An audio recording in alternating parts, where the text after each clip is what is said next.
His Excellency, nataka kusema kidogo kuhusu constituency yetu. For the first 30-40 years since independence, we have never had an MP. And for the last 30 years, we had one MP. For those 60 or so years, there has never been somebody from this constituency who was a constitutional commissioner. We have never had a managing director. We have never had a CEO of a parastatal. Kwa hivyo, rais na kuhisi, in the next 1 year and the next 5 years ambayo itakuja, tafadhali uangalie maslahi ya vijana kutoka Eldas ili wapate kazi katika serikali yako. Mwisho kabisa, His Excellency, I noted your welcoming our MP to UDA. I wish him the best of luck. Lakini mimi pia nitasimamia ubunge kwa ODM ticket.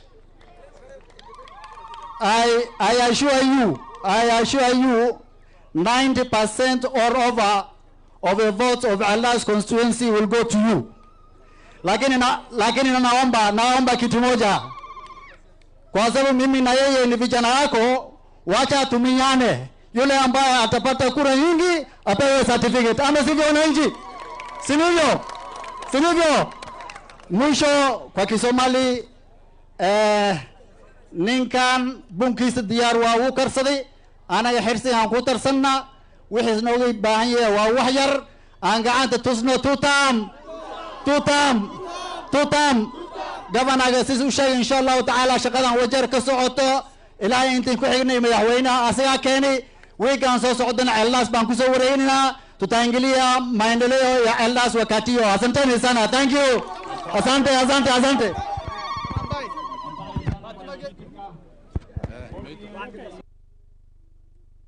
So tutatembea pamoja. Si namna hiyo?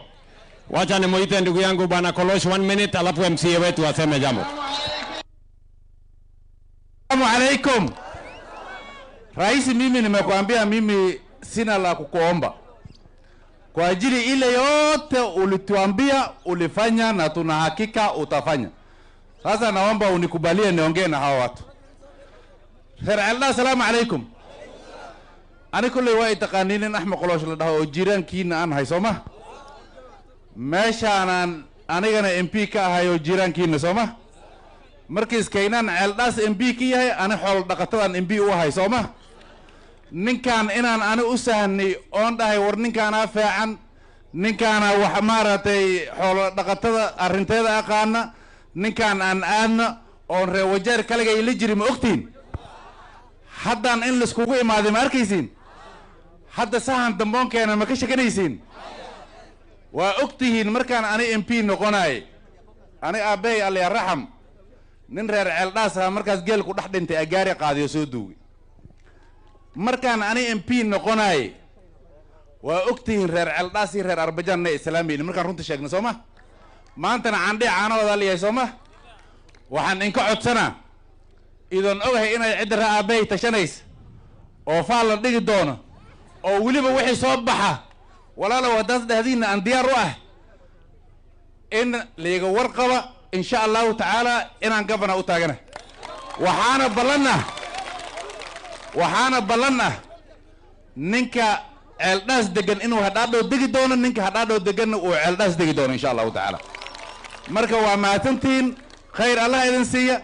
ninkan hore aan arintiis u sahninay haddaana ka soo noqosho mala wiilishan iyo gabdhahan reer Eldas haddaana meesha la iskugu imaaday shaqada waa helayeen waana u wada istaagayna idinkana tol jirastiin. Aniga waxaan dhahaa ciddaan aan ka dhalanay markii la sheegay ciddaan reer aabahay aan noqona maxay yeelay markaas dib ku haysta ninkiis ku soo cararay waa ninkan Sooma.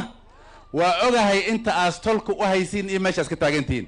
marka waa maatantiin خير الله إذن سياسنا اللي يورقه وماتنتين.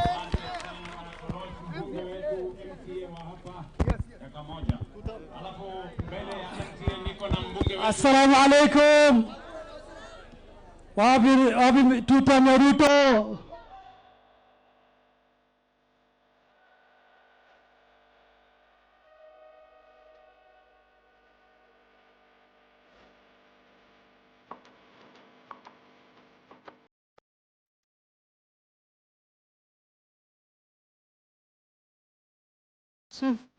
Niko na Mheshimiwa Somo. Ako wapi? Mheshimiwa Somo. Niko na nominated MCA anaitwa Amina.